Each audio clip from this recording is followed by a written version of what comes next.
What you're about to witness is one of the most heartbreaking stories of maternal sacrifice ever told in Judge Frank Caprio's courtroom. When this 28-year-old single mother walked in for stealing baby formula, everyone in that quiet chamber expected a simple, routine shoplifting case, the kind that ends with a fine, maybe a warning, and a note on a file that will eventually be forgotten. But this one was different. The moment she stepped through those courtroom doors, no one, not the bailiff, not the clerk, not even Judge Caprio himself, could have imagined that this case would strip away every assumption they had about guilt and innocence, right and wrong, law and love. Because when the judge asked her why she took that formula, her answer would stop everything. It would silence the courtroom, make the judge cry openly in front of everyone, and remind the world that sometimes the most desperate acts come not from selfishness, but from the purest, fiercest form of love that exists, a mother's love. It's not just another case on the docket. It's the story of a mother who faced an impossible choice between her baby's medicine and her baby's food, and chose in a way that would break every parent's heart, but define the very meaning of love. It was a quiet Tuesday afternoon in November. The air outside had that crisp chill that turns the light soft and golden by mid-afternoon. Inside the Providence Municipal Court, the day was winding down. Papers rustled softly, lawyers packed up their briefcases, and the faint hum of the old heating system filled the background. Judge Frank Caprio had been on the bench since morning. He was reviewing the final cases of the day with the steady focus that had defined his 35-year career. A man who saw the law not as a weapon, but as a bridge between people. The last case of the day seemed simple enough on paper. Jess Martinez, 28, cited for shoplifting from a CVS pharmacy. Items taken: 3 containers of infant formula. Total valued in $47.97. The store manager, a middle-aged man who had probably seen far worse in his years running that pharmacy, had chosen not to press criminal charges. He just wanted the stolen items returned. But city policy required that every theft, no matter how small, no matter how justified, go through the court process. Judge Caprio had seen thousands of these minor theft cases over the years, and he knew better than anyone that the smallest cases sometimes carried the heaviest stories. People didn't always steal because they wanted to. Sometimes they stole because they had run out of options, because life had cornered them in a way that the law couldn't see on paper.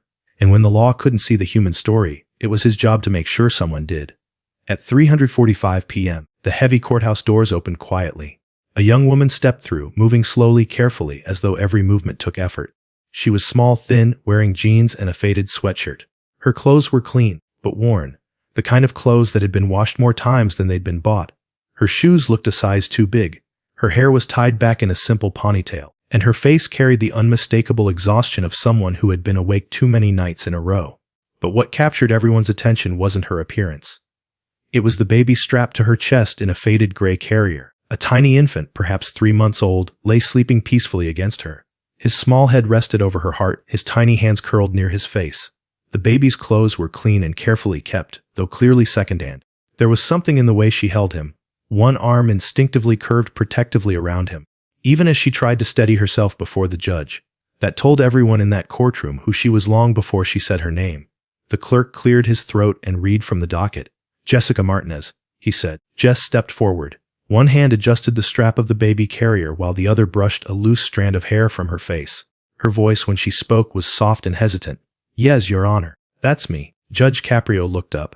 He saw not a criminal but a young woman who seemed to be carrying the weight of the world in her arms, literally and emotionally. The sight of her holding an infant in his courtroom immediately softened his expression. Years of experience told him this wasn't about theft. This was about survival. "Miss Martinez," he began gently, reading the charge from the file. "You are charged with shoplifting from a CVS pharmacy. 3 containers of infant formula, total value $47.97. How do you plead?" Jess looked down at the sleeping baby on her chest. Her eyes welled, but her voice remained steady. "I took the formula, Your Honor. I don't deny it." Judge Caprio set down his pen. It was something he always did when a case suddenly turned human, when the line between guilt and compassion began to blur. "Miss Martinez," he said softly, "can you tell me why you took the formula? Help me understand what led you here." For a moment, Jess didn't speak. Her lips trembled and her eyes darted toward the floor. She looked like someone fighting to stay composed, but the silence of the room pressed against her until her strength began to crack. She adjusted the baby carrier, holding the infant closer, as if drawing courage from the small heartbeat against her own. "Your Honor," she whispered, her voice breaking. "I hadn't been able to afford formula for 3 days." The words hung in the air. The clerk looked up from his papers. Even the court officer near the door lowered his eyes. Jess took a deep breath, as if forcing herself to continue. "But that's not the whole story." Judge Caprio stood. He often did that when the distance between judge and defendant needed to disappear. His eyes softened, his tone changed from formal to deeply human. Jess, may I call you Jess? She nodded. Can you tell me about your baby? What's his name? Her face softened instantly, her entire being shifting as she looked down at the sleeping infant. His name is Gabriel, Your Honor. He's 3.5 months old. He's been sick since the day he was born. The courtroom fell completely silent. Even the faint hum of the heating system seemed to fade away. What kind of sickness, Jess? The judge asked, his voice low. Tetralogy of Fallot, she said carefully, almost as if she'd memorized the medical term from the doctors. It's a heart defect. His heart doesn't pump blood properly. He needs special medication every day to keep it working until he's big enough for surgery. The judge closed his eyes for a second. He'd seen hardship before, but the combination of poverty, illness, and motherhood struck him deeply. And how much does that medication cost? He asked gently. $340 a month, Jess replied, her voice trembling. And the special formula he needs, because he can't digest regular formula, costs about $200 a month. She swallowed hard. That's before doctor visits or the heart specialist. She hesitated, her fingers brushing the baby's back. I work 2 jobs, Your Honor. I clean offices at night after Gabriel falls asleep, and I work at a grocery store during the day when my neighbor can watch him.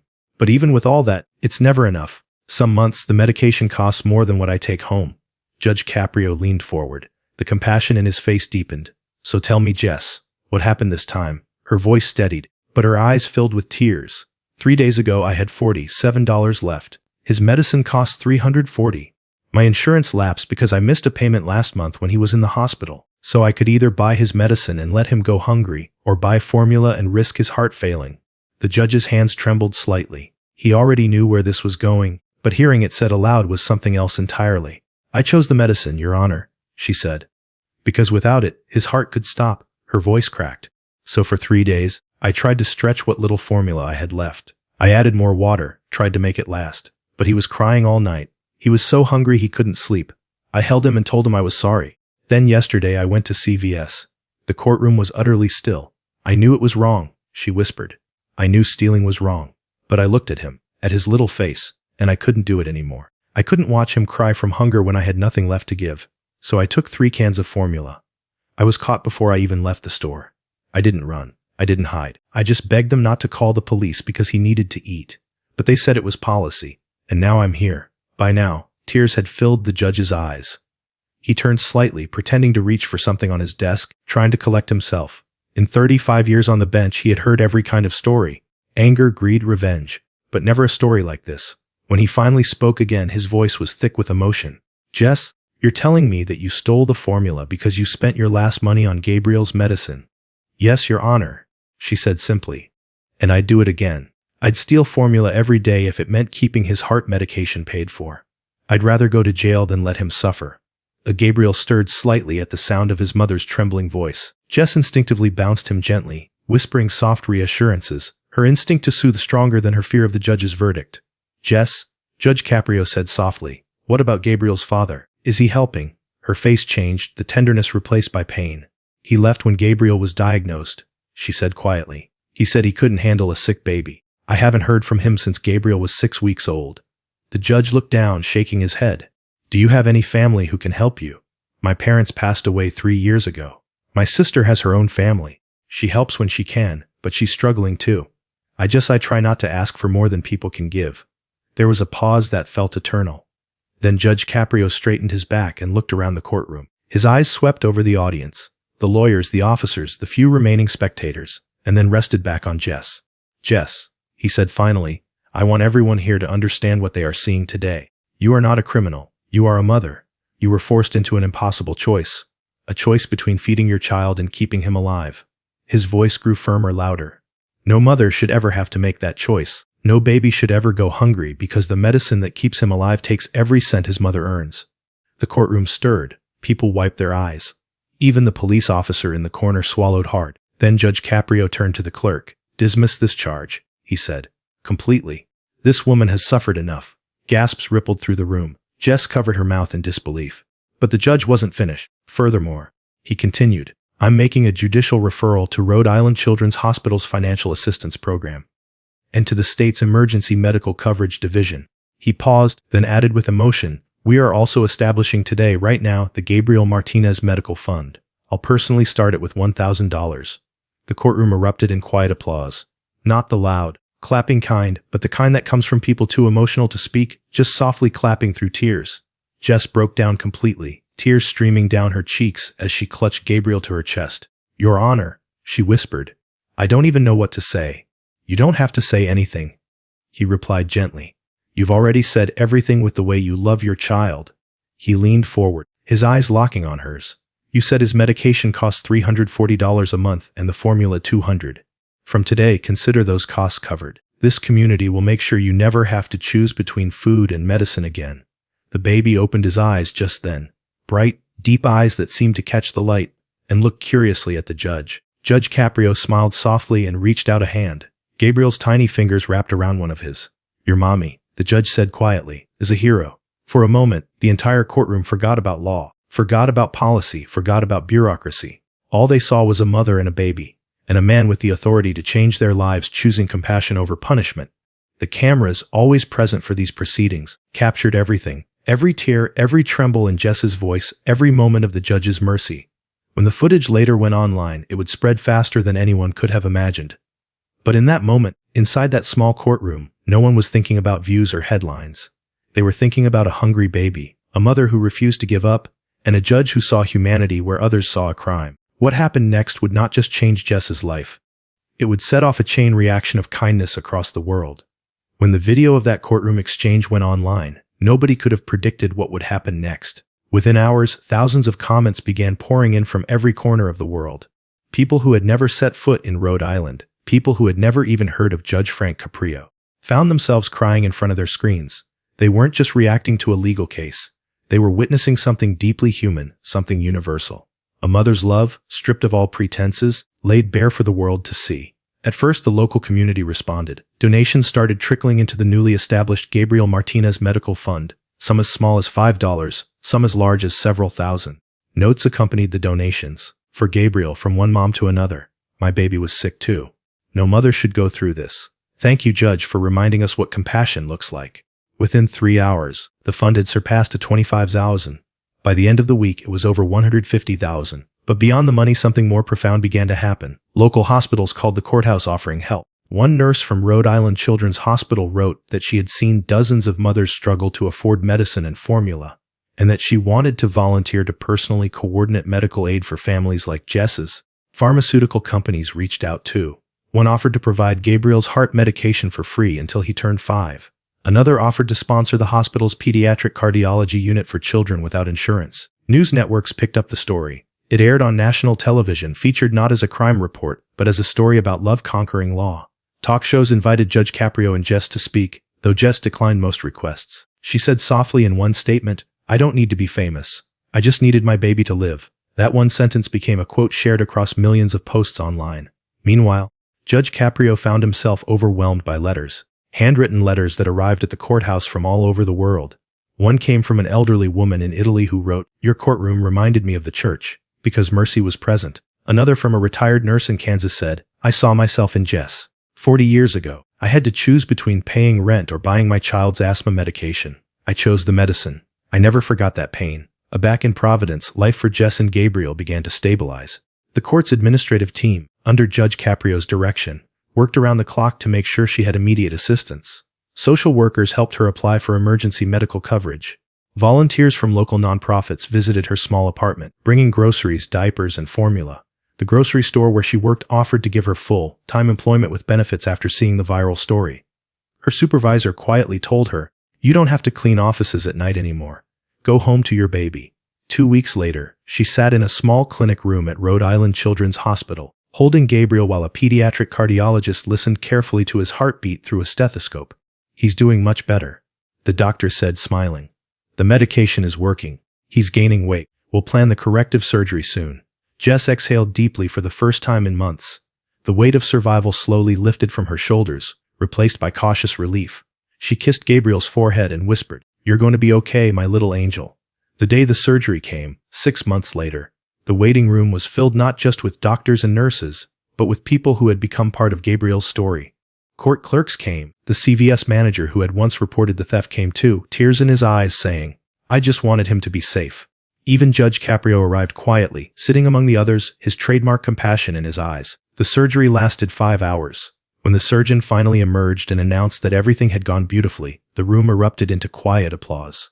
Jess collapsed into the judge's arms, sobbing in relief. "He's going to live," she whispered. "He's really going to live. Because of you." Judge Caprio replied softly. "Because you refused to give up." Gabriel's recovery became a symbol of hope. Pictures of him smiling in his hospital bed circulated online with captions like, "The baby who changed how we see justice." Communities across the country started similar medical relief funds in their own towns. Some were called the Gabriel Fund, others simply Mothers First. The movement grew beyond Rhode Island, inspiring hospitals, churches, and even local governments to reconsider how they handled medical hardship and petty theft. 1 year later, Rhode Island formally adopted the Caprio Compassion Initiative, a joint program between the courts and healthcare providers designed to identify defendants struggling with medical poverty. The initiative provided immediate financial counseling, emergency assistance, and connections to state aid, so that no one else would have to face the impossible choice Jess did. But for Jess, the story wasn't about policy. It was about motherhood, the daily, quiet moments that no camera could capture. The first morning she woke up and realized she didn't have to choose between paying for medicine or buying food. The evening she held Gabriel after his surgery, his heartbeat strong and steady under her palm. The day she went to the park and watched him laugh at the sight of falling leaves. 6 months after the surgery, Jess received an invitation back to the courthouse. She thought it was a clerical error at first. When she arrived, she found the courtroom decorated with flowers and the familiar face of Judge Caprio smiling warmly from the bench. "Miss Martinez," he said, rising, "today you're not a defendant, you're our guest of honor." The courtroom burst into applause as she stepped forward holding Gabriel, now 10 months old, chubby and bright-eyed. The same baby who had once slept weakly in her arms now kicked and laughed at the noise, reaching for the microphone on the judge's desk. "Jess," Judge Caprio said, "you taught this court what justice really means. You reminded us that mercy is not weakness, it's strength. You reminded us that love can be more powerful than law." Jess smiled through tears. "Your Honor," she said, her voice trembling, "you didn't just dismiss a charge that day. You saved my son's life. You gave me hope when I had nothing left. You showed me that kindness still exists." The judge shook his head. "No, Jess, you did that. You showed us what courage looks like. I just happened to be sitting on the bench when the world needed to hear your story." Then, turning to the audience, he said, "If every courtroom, every institution, could act with the same compassion this mother showed her child, our society would not need as many laws to remind us what's right. Because love, real love, is the highest law." Gabriel reached toward the judge, who chuckled and let the baby grab his glasses. The room erupted in laughter through tears. For a few moments, the courtroom didn't feel like a place of punishment at all. It felt like a community, a home, a sanctuary where humanity was restored. Outside that courthouse, the world kept changing in quiet, beautiful ways. A law student who had watched the video decided to specialize in family advocacy. A retired pharmacist began donating surplus baby formula to local shelters. Churches and mosques in Providence organized joint drives for struggling mothers. Even the CVS chain launched a new initiative to provide free formula for families referred through community clinics. All of it traced back to one act of desperation born from love, and one act of mercy born from understanding. Over time, Jess began speaking at local community centers not as a viral story, but as a voice for mothers in crisis. She would stand before small groups, single mothers, students, social workers, and say, "I don't want you to see me as a thief or a hero. I'm just a mom who ran out of choices." If we lived in a world that gave mothers what they needed, none of us would ever have to stand before a judge to explain why we stole milk for our babies. Her words carried the weight of truth. People listened. Grants were created for single parents in medical poverty. Nonprofits formed partnerships with the courts. A mural went up on a community wall downtown depicting Jess holding Gabriel in that faded gray carrier surrounded by the words, "Love is the law." When Gabriel turned 1, a small celebration was held in the community center that had helped them. Volunteers who had followed their story brought cupcakes and balloons. Judge Caprio arrived quietly with a small wrapped gift, a children's book titled, "Guess How Much I Love You." Inside the cover, he had written, "To Gabriel, whose heartbeat reminded the world what justice sounds like." Jess hugged him tightly. "I'll never forget what you did for us," she said. He smiled. "Then make sure you pay it forward. That's how love stays alive." And she did.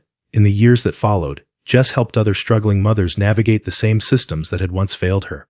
She became an advocate, volunteering her time at hospitals and food banks, ensuring no mother ever had to face that impossible choice again. By the time Gabriel entered preschool, he was strong, healthy, and full of laughter, the kind of child who ran through halls and filled rooms with joy. His heart scar had faded to a thin silver line across his chest, a quiet reminder of the miracle that had saved him. Every year on the anniversary of that courtroom hearing, Jess would bring Gabriel back to visit Judge Caprio. They'd sit for a while, talking not about the past, but about hope, the kind of hope that grows when ordinary people decide to care for one another. One afternoon, as they were leaving, Gabriel looked up at the judge and asked, "Are you the man who helped my mommy?" Judge Caprio smiled softly. "No, son," he said. "Your mommy helped all of us." Years later, the story of Jess and Gabriel became a chapter in a book about Judge Caprio's life and his philosophy of compassionate justice. The chapter was titled, "The Mother Who Taught the Court to Cry." It wasn't just about what happened that day in November. It was about what happens every time love confronts law and wins. When people watched the video even years later, they still cried. They saw the trembling young mother standing before a judge, clutching her baby, confessing to a crime she never wanted to commit. They saw a man of law put down his gavel and extend his hand instead. And they saw in that exchange something sacred, proof that mercy could exist within systems, that justice could be human, and that love could indeed change everything. In a world often cold and transactional, Jess's story became a quiet revolution. It whispered to anyone listening that heroism doesn't always look like grand gestures or perfect lives. Sometimes it looks like a tired mother, standing in a courtroom, saying, "I stole because my baby was hungry," and a judge answering, "Then let's make sure you never have to steal again." And as the years passed, the Gabriel Martinez Medical Fund continued to grow, helping hundreds of families across Rhode Island and beyond. Babies got their medication. Mothers slept at night without fear. The ripples of one act of compassion continued to widen until no one could remember where they began, only that they had started with love. So when people talk about miracles, they often imagine divine light or angels descending. But the truth is, miracles sometimes look much simpler. Sometimes they look like a mother's shaking hands clutching a sleeping baby. Sometimes they sound like a judge's voice trembling with compassion. Sometimes they feel like a small heartbeat pressing against a mother's chest, a reminder that love, when it refuses to surrender, is the most powerful force on earth. And if you've ever doubted that, remember this story. Remember Jess. Remember Gabriel. Remember that a single act of understanding in a courtroom changed the life of a child, the heart of a community, and the conscience of a nation. Because sometimes what looks like breaking the law is really following a higher one, the law of love. And as Judge Caprio himself once said, looking back on that case years later, "I didn't save anyone that day. All I did was listen. Jess and her baby, they did the rest." They reminded us all that mercy isn't just part of justice. It is justice.